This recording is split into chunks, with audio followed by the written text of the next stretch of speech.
tudo bem? Meu nome é Estela, professora de Educação Física, e para o 8º ano nós vamos ver um pouquinho sobre os esportes de invasão, né? Mais especificamente do basquetebol.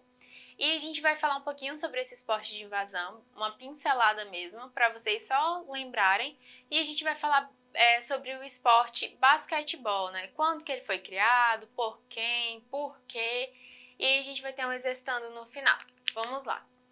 Tudo começou ainda no século XIX, isso mesmo, em 1891, a Young Men's Christian Association queria criar um jogo que poderia ser jogado pelos jovens durante um período de inverno, né? Muito rigoroso nessa região dos Estados Unidos. Por isso, o canadense James Naismith, professor de educação física, estudou uma forma de construir esse novo esporte. Então, para que a gente entenda melhor já por que ele criou esse esporte, né? Porque naquela época e naquele local tinha um inverno muito rigoroso e não dava para ser jogado os esportes de campo, né? Então ele estava tentando pensar em um esporte que ele pudesse ser jogado dentro de quadra, né? Que tentasse tirar um pouco dessa ar livre, né? Que naquela época, naquele período do tempo, né? Por conta do tempo do inverno rigoroso, eles não conseguiam fazer nenhum esporte ao ar livre. E a gente vai ver um pouquinho mais como que ele criou esse esporte, né? Uma coisa em comum dos jogos da época, né? Em que a IMCA se preocupava era a criação de um jogo em equipe, né? E por fim, obviamente, o esporte deveria ser praticado em salões e não ao ar livre, devido ao frio e à neve. Uma das exigências da instituição era a criação de um jogo sem violência, pois o rugby e o futebol exigem um contato mais agressivo entre os adversários. O nosso futebol também era um esporte de contato agressivo, né, nessa época.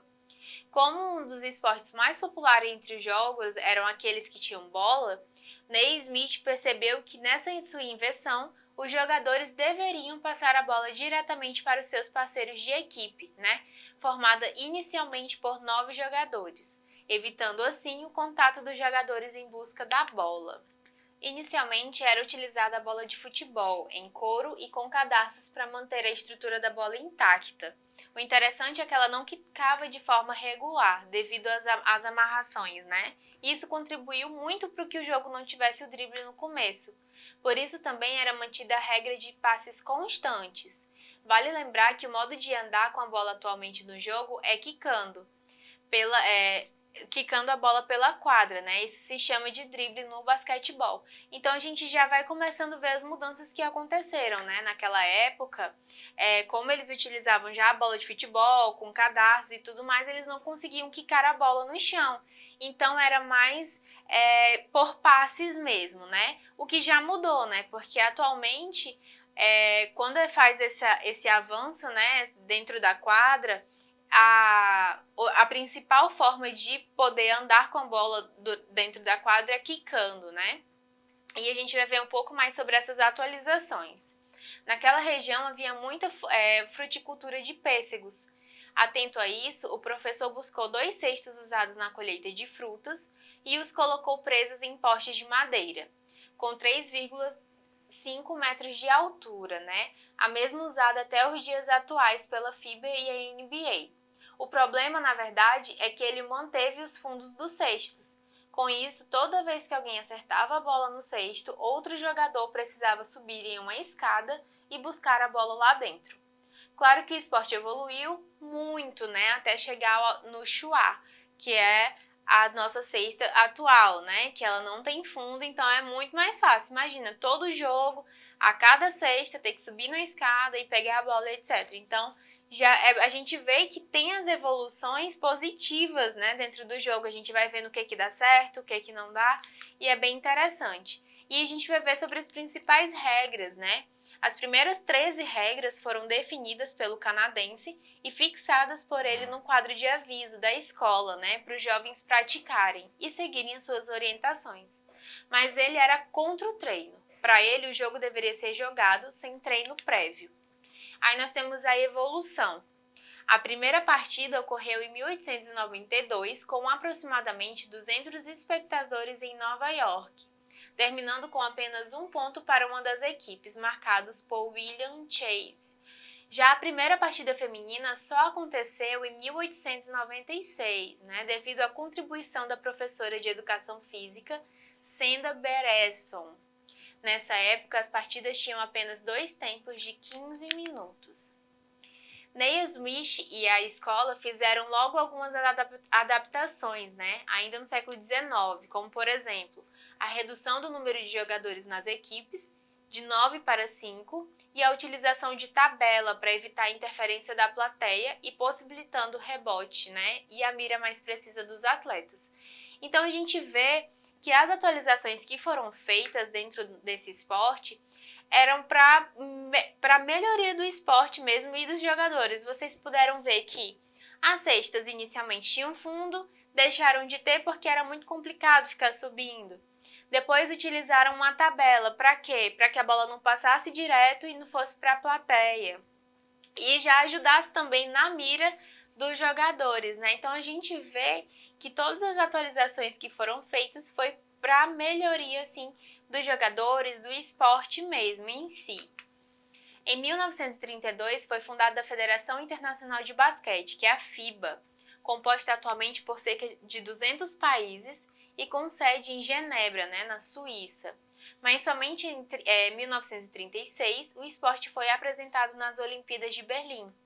E o seu inventor foi quem jogou a bola ao alto no início do primeiro jogo. Somente 40 anos depois, o basquete feminino foi aceito como modalidade olímpica em Montreal. Ao longo da evolução do esporte, algumas regras foram fundamentais para transformá-lo em um jogo mais dinâmico, como, por exemplo, a proibição de 2 dribles em 1898, quando um jogador quica a bola e segura novamente e volta a quicar. A criação da tabela, a reformulação da bola, a instituição dos 24 segundos de posse de bola para o ataque e a linha de 3 pontos, nós temos os lances livres e outras regras. Como vocês podem ver, que o esporte ele foi se adaptando ao longo do tempo para ele se tornar um jogo mais dinâmico, um jogo mais entre equipe, para a pessoa não ficar muito com a bola em mãos. E aí a gente vê que tudo foi possibilitando o basquete que nós temos hoje, que vocês conhecem. E ao longo do tempo as pessoas foram pensando como que ele poderia ser melhorado, E é bem interessante isso. A gente vai ver no Brasil, como que é o basquete no Brasil e quando que ele chegou. O jogo chegou no Brasil em 1896, na Associação Cristã de Moços, A versão brasileira da IMCA, pelo professor estadunidense Augusto Louis.